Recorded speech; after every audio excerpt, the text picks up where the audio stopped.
Hello दोस्तों, स्वागत है आप सभी का आपके अपने चैनल लीडिंग परीक्षा पे।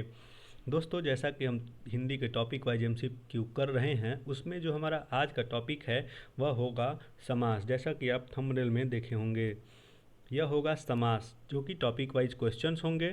उसमें हम कुछ ट्रिक और अच्छी से व्याख्या भी करेंगे, और ये जो प्रश्न होंगे आपके इन सभी एग्जाम्स के लिए बहुत ही उपयोगी सिद्ध होने वाले हैं। तो देखेंगे एक एक करके क्वेश्चंस को और उनके जानेंगे आंसर को विद एक्सप्लेनेशन। जिसमें ज़रूरत होगी उसमें हम एक्सप्लेन करेंगे, बाकी यह समास के क्वेश्चन रहेंगे।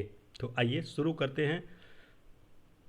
आपसे एक ही रिक्वेस्ट है, वीडियो को लाइक कर दीजिएगा, चैनल को सब्सक्राइब कर लीजिएगा।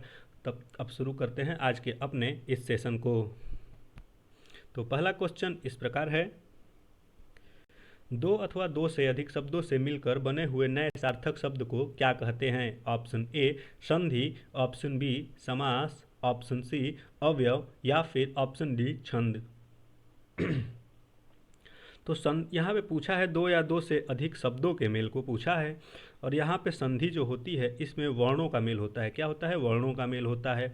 अवयव हमारे अविकारी शब्द होते हैं, छंद एक अलग चीज़ है। तो यहाँ पे जो शब्दों का मेल होता है उससे बनता है, वो होता है क्या? आपका समास। उसे हम समास कहते हैं, जो कि हमारा आज का टॉपिक है। आगे बढ़ते हैं अगले प्रश्न की तरफ, जो इस प्रकार है, समास का शाब्दिक अर्थ क्या होता है? ऑप्शन ए संक्षेप, ऑप्शन बी विस्तार, ऑप्शन सी विग्रह, या फिर ऑप्शन डी विच्छेद। तो right answer is option A, यानी कि समास का जो शाब्दिक अर्थ होता है वह होता है संक्षेप। समास संक्षेप हो गया, और जो समास का ये तो हो गया शाब्दिक अर्थ। और हम समास का विलोम पूछ लेता है हमसे कई बार, जो कि परीक्षाओं में पूछा जाता है। तो समास का विलोम आप विग्रह मत कह दीजिएगा, विग्रह नहीं होगा, जबकि इसका जो होगा वो होगा क्या? विच्छेद। क्या होगा? ये हो जाएगा विच्छेद, इसका विलोम। आगे बढ़ते हैं अगले प्रश्न की तरफ, जो इस प्रकार है, निम्न में कौन सा पद अव्ययी भाव समास है? ऑप्शन ए गृहागत, ऑप्शन बी आचार कुशल, ऑप्शन सी प्रतिदिन, ऑप्शन डी कुमारी। तो जानते हैं थोड़ा सा अव्ययी भाव समास के बारे में। क्या होता है अव्ययी भाव समास? तो इसमें क्या होता है, पहला पद प्रधान होता है और वह अव्यय होता है। वह किसी शब्द के आगे लगकर पूरे शब्द को अवयव बना देता है, और वह पूरा शब्द ही अवयव की तरह यूज होता है। जैसे कि यहाँ पे देखें हम ऑप्शन सी को, जो कि प्रतिदिन है, इसमें प्रति अव्यय लगा हुआ है। क्या लगा हुआ है? किसके पहले लगा है? दिन के पहले, और यह बन क्या गया है? प्रतिदिन बन गया है। अब प्रतिदिन चाहे स्त्री के साथ प्रयोग हो, चाहे बहुवचन में हो, एक वचन में हो, यह प्रतिदिन ही रहेगा। तो यह भी एक खुद अपने आप में अवयव हो जाता है। आगे बढ़ते हैं आज के अगले प्रश्न की तरफ, जो कि इस प्रकार है, जिस समास में उत्तर पद प्रधान होने के साथ ही पूर्व तथा उत्तर पद में विशेषण विशेष्य का संबंध भी होता है, कौन सा समास होता है? ऑप्शन ए बहुब्रीहि समास, ऑप्शन बी कर्मधारय समास, ऑप्शन सी तत्पुरुष समास, या फिर ऑप्शन डी द्वंद्व समास। तो विशेषण विशेष्य का संबंध हमको आपको दिख गया, तो वहाँ पे कौन सा समास हो जाएगा? तो वह होगा ऑप्शन बी कर्मधारय समास। आगे बढ़ते हैं अगले प्रश्न की तरफ, जो इस प्रकार है, निम्न में से किसमें कर्मधारय समास है? ऑप्शन ए चक्रपाणी, ऑप्शन बी आजन्म, ऑप्शन सी नीलोत्पलम, ऑप्शन डी माता पिता। तो आइए देखते हैं एक एक करके ऑप्शंस को। चक्रपाणी यानी कि जिसके हाथ में चक्र है वह तो विष्णु हो गए, तो यहाँ पे होगा बहुब्रीहि समास। आजन्म, आ लग गया उपसर्ग या अव्यय, तो यह हो गया अव्ययी भाव समास। माता और पिता, यह हो गया द्वंद्व समास। तो यहाँ पे जो ऑप्शन सी बचता है यह होता है नीलोत्पलम। यह हमारा कर्मधारय समास है, और इसका जब हम कैसे होता है कर्मधारय समास, तो आइए देखते हैं। नीलोत्पलम का जब विच्छेद करेंगे तो यह होगा नीला, नीलम, यानी कि नीला हो जाएगा। और ये जो उत्पलम एक शब्द है, इसका जब तोड़ेंगे तो उत्पलम, उत्पलम ऐसे होगा उत्पलम, ठीक है। और इस उत्पलम का मतलब होता है क्या? लगभग एक कलम, कमल, सॉरी कमल, क्या? कमल। तो इस तरह से ये देखते हैं कि यहाँ पे कमल कैसा है? नीला है, यानी कि कमल हमारा विशेष्य हो गया और नीला उसकी विशेषता हो गई, यानी कि विशेषण विशेष्य का संबंध आता है, और इसलिए यह कर्मधारय समास हो जाता है। आगे बढ़ते हैं अगले प्रश्न की तरफ, जो इस प्रकार है, जिस समास के दोनों पद अप्रधान होते हैं वहाँ पे कौन सा समास होता है? ऑप्शन ए द्वंद्व समास, ऑप्शन बी द्विगु समास, ऑप्शन सी तत्पुरुष समास, या फिर ऑप्शन डी बहुब्रीहि समास। दोनों ही पद अप्रधान है, यानी कि कोई भी पद इनमें प्रधान नहीं होता है बल्कि कोई तीसरा पद प्रधान होता है, और इसी समास को हम कहते हैं ऑप्शन डी यानी कि बहुब्रीहि समास का ही ये गुण है। आगे बढ़ते हैं नेक्स्ट प्रश्न की तरफ, जो इस प्रकार है, जितेंद्रिय में कौन सा समास है? ऑप्शन ए द्वंद्व समास, ऑप्शन बी बहुब्रीहि समास, ऑप्शन सी तत्पुरुष समास, या फिर ऑप्शन डी कर्मधारय समास। तो right answer is option B यानी कि बहुब्रीहि समास। आइए देखते हैं कैसे है यह बहुब्रीहि समास। तो जब इसका विग्रह करेंगे तो वह होता है क्या? जीत लिया है इंद्रियों को जिसने सारी इंद्रियों को जीत लिया है, हम उसे जितेंद्रिय कहते हैं। और यह किसके लिए प्रयोग होता है? यानी कि अर्थात, जहाँ पे अर्थात शब्द लग जाए वो किसी एक के लिए संकेत करता है, और वह ये कहा जाता है किसके लिए?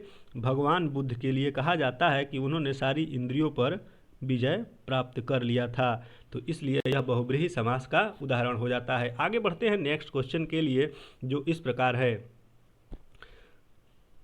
यही चीज़ हमने बताया था, देख लीजिए, वही सेम चीज़ है। भगवान बुद्ध हैं यहाँ पे, जिसने सारी इंद्रियों को जीत लिया है वह जितेंद्रिय यानी भगवान बुद्ध। आगे बढ़ते हैं अगले प्रश्न की तरफ, जो इस प्रकार है, देवासुर में कौन सा समास है? ऑप्शन ए बहुब्रीहि समास, ऑप्शन बी कर्मधारय समास, ऑप्शन सी तत्पुरुष समास, या फिर ऑप्शन डी द्वंद्व समास।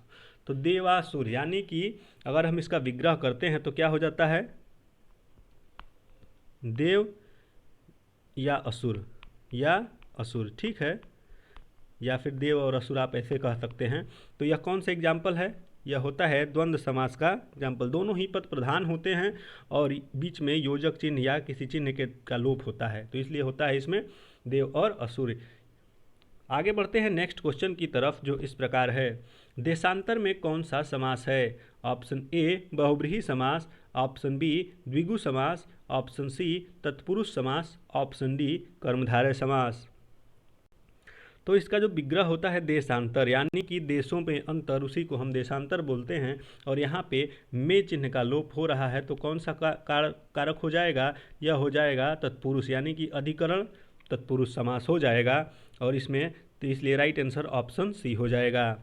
देखते हैं, देखिए, देशांतर शब्द में अधिकरण तत्पुरुष समास होता है। देशांतर शब्द का समास विग्रह देश में अंतर होता है। देशांतर शब्द का अर्थ एक देश से दूसरे देश की सीमा या क्षेत्र के बीच अंतर को भी देशांतर कहा जाता है। मेन हमारा यहीं से मिला है, देश में अंतर, और यह हो गया अधिकरण तत्पुरुष समास का एग्जाम्पल। आगे बढ़ते हैं नेक्स्ट प्रश्न की तरफ, जो इस प्रकार है, दीनानाथ में कौन सा समास है? ऑप्शन ए कर्मधारय समास, ऑप्शन बी बहुब्रीहि समास, ऑप्शन सी द्विगु समास, या फिर ऑप्शन डी द्वंद्व समास। तो इसका आंसर देने के लिए हमको जानना पड़ेगा दीनानाथ का विग्रह क्या होगा। सबसे पहले आप विग्रह निकालेंगे तो इसका होता है क्या? दीनों का नाथ, यानी कि यहाँ पे का चिन्ह लग गया, और का चिन्ह हमको कारक चिन्ह से मिल गया। कारक जिस चिन्ह में लोप होता है वह कौन सा हो जाता है समास? तो वह हो जाता है दीनों का नाथ कर्मधारय समास। दीनों का नाथ, दीनानाथ, तो यहाँ पे कर्मधारय नहीं, सॉरी, यहाँ पे ऑप्शन आप कट कर लीजिएगा और इसको तत्पुरुष समास कर दीजिएगा। क्या तत्पुरुष कर देंगे तो यह तत्पुरुष समास का ही एग्जाम्पल हो जाता है। आगे बढ़ते हैं अपने अगले प्रश्न की तरफ, जो कि इस प्रकार है, मुख दर्शन में कौन सा समास है? ऑप्शन ए द्विगु समास, ऑप्शन बी तत्पुरुष समास, ऑप्शन सी द्वंद्व समास, या फिर ऑप्शन डी बहुब्रीहि समास। मुख दर्शन,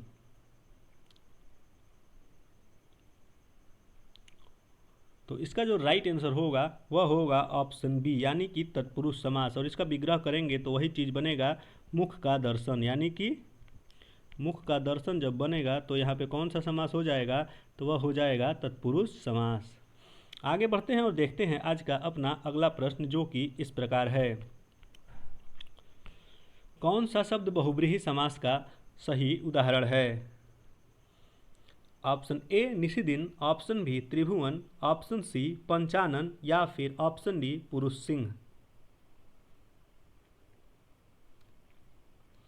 तो right answer is option C, यानी कि पंचानन जो है यह हमारा बहुब्रीहि समास का उदाहरण है। यानी पंच हैं आनन जिसके, 5 आनन हैं जिसके, तो वह यह प्रयोग होता है किसके लिए, तो यह होता है शिव के लिए प्रयोग किया जाता है, इसलिए यहाँ पे बहुब्रीहि समास हो जाएगा। आगे बढ़ते हैं अगले प्रश्न की तरफ जो इस प्रकार है, निशाचर में कौन सा समास है। ऑप्शन ए अव्ययी भाव समास, ऑप्शन बी कर्मधारय समास, ऑप्शन सी बहुब्रीहि समास, या फिर इनमें से कोई नहीं। तो देखते हैं निशाचर, यानी कि निशाचर मतलब कि रात में विचरण करने वाला, यानी कि निशा में विचरण करने वाला, और वह किसके लिए प्रयुक्त होता है, तो यह राक्षस के लिए प्रयोग होता है, कभी कभी यह पक्षी के लिए भी प्रयोग हो जाता है। तो यह किसी एक विशेष के लिए अर्थ निकाल रहा है, यह हो जाएगा ऑप्शन सी बहुब्रीहि समास का उदाहरण। आगे बढ़ते हैं नेक्स्ट क्वेश्चन की तरफ जो इस प्रकार है, चौराहा में कौन सा समास है। ऑप्शन ए बहुब्रीहि समास, ऑप्शन सी तत्पुरुष समास, ऑप्शन बी अव्ययी भाव समास, या फिर ऑप्शन डी द्विगु समास। तो चौराहा 4 राहों का समाहार, और यहाँ पे क्या आ गया, पहला पद संख्यावाची विशेषण आ गया, क्या आ गया, संख्यावाची आ गया, और दूसरा मतलब 4 राहों का समाहार, और दूसरा जो पद होता है राह, यहाँ पे संज्ञा हो जाता है, और ऐसे सब शब्द का जहाँ मिश्रण होता है वहाँ पे कौन सा समास होता है, तो वहाँ पे होता है द्विगु समास। तो इस क्वेश्चन का राइट आंसर ऑप्शन डी हो जाएगा। आगे बढ़ते हैं नेक्स्ट क्वेश्चन की तरफ जो इस प्रकार है, दशमुख में कौन सा समास है। ऑप्शन ए कर्मधारय, ऑप्शन बी बहुब्रीहि, ऑप्शन सी तत्पुरुष, या फिर ऑप्शन डी द्विगु। दशमुख यानी कि 10 मुख हैं जिसके, यह तो सबको पता होगा। 10 आनन किसके थे, 10 मुख किसके थे, 10 आनन इनको ही बोला जाता है। वह थे रावण को, किसके, रावण के, और यह रावण विशेष के लिए प्रयोग हुआ है, तो यह कौन सा हो जाएगा, तो वह हो जाएगा बहुब्रीहि समास का उदाहरण। आगे बढ़ते हैं अगले प्रश्न की तरफ जो इस प्रकार है, सुपुरुष में कौन सा समास है। ऑप्शन ए तत्पुरुष समास, ऑप्शन बी अव्ययी भाव समास, ऑप्शन सी कर्मधारय समास, या फिर ऑप्शन डी द्वंद्व समास। सुपुरुष में कौन सा समास है, तो इससे पहले देखते हैं सुपुरुष का जो विग्रह होगा वह क्या होगा, यानी कि सुंदर पुरुष, क्या, सुंदर पुरुष, ठीक, पुरुष कैसा है, तो सुंदर है। तो यहाँ पे यह विशेष्य हो गया, यह विशेषण हो गया, और ऐसा बनता है तो कौन से समास में बनता है, और वह बनता है कर्मधारय समास में। आगे बढ़ते हैं अगले प्रश्न की तरफ जो इस प्रकार है, विशेषण और विशेष्यों के योग से कौन सा समास बनता है। Right answer is option C कर्मधारय समास। आगे बढ़ते हैं अगले प्रश्न की तरफ जो इस प्रकार है, निम्न में से एक शब्द में द्विगु समास है, उसका आपको चयन करना है। आजीवन नहीं, यहाँ पे तो अव्ययी भाव समास है। भूदान, सप्ताह, या फिर पुरुष सिंह। पुरुष सिंह को तो हमने अभी ही देखा, यह भी नहीं होगा, और इसका जो राइट आंसर होगा द्विगु पूछा है, संख्यावाची आना ही चाहिए, यानी कि सप्ताह यानी कि 7 आहों का समाहार, उसको हम सप्ताह बोलते हैं, यानी कि 7 दिनों का समाहार। आगे बढ़ते हैं अगले प्रश्न की तरफ जो इस प्रकार है, किस समास के दोनों शब्दों के समानाधिकरण होने पर कर्मधारय समास होता है। ऑप्शन ए तत्पुरुष समास, ऑप्शन बी द्वंद्व समास, ऑप्शन सी द्विगु समास, या फिर ऑप्शन डी बहुब्रीहि समास। तो right answer is option A तत्पुरुष समास, यानी कि कर्मधारय जो समास होता है वह तत्पुरुष समास का ही एक भाग होता है। आगे बढ़ते हैं अगले प्रश्न की तरफ जो इस प्रकार है, चतुर्भुज में कौन सा समास है। ऑप्शन ए द्वंद्व समास, ऑप्शन बी बहुब्रीहि समास, ऑप्शन सी तत्पुरुष समास, या फिर ऑप्शन डी कर्मधारय समास। तो right answer is option B, यानी कि बहुब्रीहि समास। चतुर्भुज में कौन सा समास होगा, तो वह होगा बहुब्रीहि समास। 4 भुजाएं हैं जिसकी, किसके लिए प्रयोग होता है, तो यह प्रयोग होता है भगवान विष्णु के लिए। आगे बढ़ते हैं अगले प्रश्न की तरफ जो कि इस प्रकार है, द्विगु समास का उदाहरण है। ऑप्शन ए अन्वय, ऑप्शन बी दिन रात, ऑप्शन सी चतुरानन, या फिर ऑप्शन डी त्रिभुवन। तो यहाँ पे द्विगु समास पूछा है पहला, जिसमें देखिए संख्यावाची होना चाहिए, तो ऐसा एक ही दिख रहा है, वह है ऑप्शन डी 3 भुवनों का समाहार, इसको बोलते हैं त्रिभुवन। आगे बढ़ते हैं नेक्स्ट प्रश्न की तरफ जो इस प्रकार है, द्वंद्व समास का उदाहरण कौन सा है। पीताम्बर, नेत्रहीन, चौराहा, या फिर रुपया पैसा। तो पीताम्बर तो होगा नहीं, नेत्रहीन भी नहीं होगा और चौराहा भी नहीं होगा। तो इसका राइट आंसर होगा रुपया पैसा, यानी कि इसमें योजक चिन्ह का लोप हुआ है, रुपया और पैसा, ये हो जाएगा इसका समास विग्रह। आगे बढ़ते हैं अगले प्रश्न की तरफ, जो इस प्रकार है। अव्ययी भाव समास का एक उदाहरण यथाशक्ति का सही विग्रह क्या होगा। हमसे पूछा गया है कि यथाशक्ति का सही विग्रह क्या होगा। इन्होंने क्वेश्चन में बता दिया है कि यह अव्ययी भाव समास है। बिल्कुल सही बात है, क्योंकि यहाँ पे यथा अवयव लगा हुआ है। तो राइट आंसर जो इसका होगा, इसका जो विग्रह होता है वह होता है शक्ति के अनुसार, यानी कि राइट आंसर ऑप्शन सी हो जाएगा। आगे बढ़ते हैं अगले प्रश्न की तरफ, जो इस प्रकार है। पाप पुण्य में कौन सा समास है। ऑप्शन ए कर्मधारय, ऑप्शन बी द्वंद्व, ऑप्शन सी तत्पुरुष, ऑप्शन डी बहुब्रीहि। तो जहाँ पे आपको योजक चिन्ह दिखता है वहाँ पे मैक्सिमम चांस होता है कि द्वंद्व समास होता है, और यहाँ पे वही चीज़ हुआ, पाप या पुण्य। ये पाप और पुण्य ऐसे आप कर सकते हैं विग्रह इसका। आगे बढ़ते हैं अगले प्रश्न की तरफ, जो इस प्रकार है। लंबोदर में कौन सा समास है। ऑप्शन ए द्वंद्व समास, ऑप्शन बी द्विगु समास, ऑप्शन सी तत्पुरुष समास, या फिर ऑप्शन डी बहुब्रीहि समास। तो इसका विग्रह जब करेंगे तो क्या होता है, लंबा है उदर जिसका, क्या है, लंबा है उदर जिसका। किसके लिए कहा जाता है, गणेश जी के लिए कहा जाता है। तो इसलिए यह विशेष के लिए प्रयोग हो रहा है। यहाँ पे क्या हो जाएगा, बहुब्रीहि समास। आगे बढ़ते हैं अगले प्रश्न की तरफ, जो इस प्रकार है। देश प्रेम में कौन सा समास है। ऑप्शन ए अव्ययी भाव समास, ऑप्शन बी तत्पुरुष समास, ऑप्शन सी द्विगु समास, या फिर ऑप्शन डी बहुब्रीहि समास। देश प्रेम में कौन सा समास है। तो राइट आंसर इज, यहाँ पे कारक चिन्ह का लोप होगा। देश से प्रेम कहिए, देश के लिए प्रेम कहिए, तो यहाँ पे हो जाएगा ऑप्शन बी तत्पुरुष समास। Right answer is option B तत्पुरुष समास। आगे बढ़ते हैं अगला प्रश्न। परमेश्वर में कौन सा समास होगा। ऑप्शन ए द्विगु, ऑप्शन बी कर्मधारय, ऑप्शन सी तत्पुरुष, या फिर ऑप्शन डी अव्ययी भाव समास। तो इसका विग्रह पहले कर लेते हैं, तोड़ते हैं।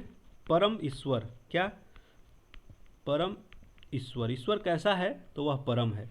और यहाँ पे देखिए विशेषण विशेष मिल रहा है। ईश्वर हमारा मान लीजिए विशेष्य हो गया, और परम उसका विशेषण है कि ईश्वर कैसा है, परम है। तो यहाँ पे क्या हो जाएगा, राइट आंसर ऑप्शन बी कर्मधारय हो जाएगा। आगे बढ़ते हैं नेक्स्ट प्रश्न की तरफ, जो इस प्रकार है। गौशाला में कौन सा समास है। ऑप्शन ए तत्पुरुष समास, ऑप्शन बी द्वंद्व समास, ऑप्शन सी कर्मधारय समास, या फिर ऑप्शन डी द्विगु समास। तो गौशाला का जो विग्रह होगा, गाय के लिए शाला, यानी कि गाय के रहने के स्थान को गौशाला बोला जाता है। तो यहाँ पे कौन सा हो गया, के लिए आया, तो यहाँ पे हो गया तत्पुरुष समास, क्योंकि कारक चिन्ह आपको दिख रहा है। आगे बढ़ते हैं अगले प्रश्न की तरफ, जो इस प्रकार है। नवग्रह में कौन सा समास है। ऑप्शन ए द्विगु समास, ऑप्शन बी तत्पुरुष समास, ऑप्शन सी द्वंद्व समास, या फिर ऑप्शन डी कर्मधारय समास। नवग्रह, पहला पद आपको नौ दिख गया, संख्यावाची दिख गया, और ब्याज पीछे उसके संज्ञा दिख गया। तो यहाँ पे कौन सा होगा, नवग्रहों का समाहार, यानी कि नवग्रह कह दिया गया। अब यह कौन सा हो गया, तब द्विगु समास हो जाएगा। आगे बढ़ते हैं आज के अपने अंतिम प्रश्न की तरफ। दोस्तों, अगर वीडियो आपको अच्छी लगी तो लाइक करिएगा। चैनल को अभी तक सब्सक्राइब नहीं किया है तो प्लीज़ इसे सब्सक्राइब करिएगा। हमारा जो आज का अंतिम प्रश्न है वह है, कन्यादान में कौन सा समास है। ऑप्शन ए बहुब्रीहि समास, ऑप्शन बी तत्पुरुष समास, ऑप्शन सी द्विगु समास, या फिर ऑप्शन डी कर्मधारय समास। तो पहले करते हैं इसका विग्रह, उसके बाद टिक करेंगे आंसर। कन्यादान यानी कि कन्या का दान, क्या, कन्या का दान, इसका विग्रह हो गया। और यहाँ पे का विभक्ति का लोप हो रहा है, तो यहाँ पे कौन सा हो जाएगा, ऑप्शन बी, यानी कि तत्पुरुष समास। तो दोस्तों, आज का हमारा यह सेशन यहीं तक था, और आज के जो हमारे क्वेश्चन से बहुत ही इंपॉर्टेंट प्रश्न थे, आपको कैसा लगा यह आप हमें अवश्य बताएं। वीडियो अच्छी लगी तो लाइक करिए, चैनल को सब्सक्राइब नहीं किया तो सब्सक्राइब करिए, और बेल आइकन को दबाना बिल्कुल भी ना भूलिएगा।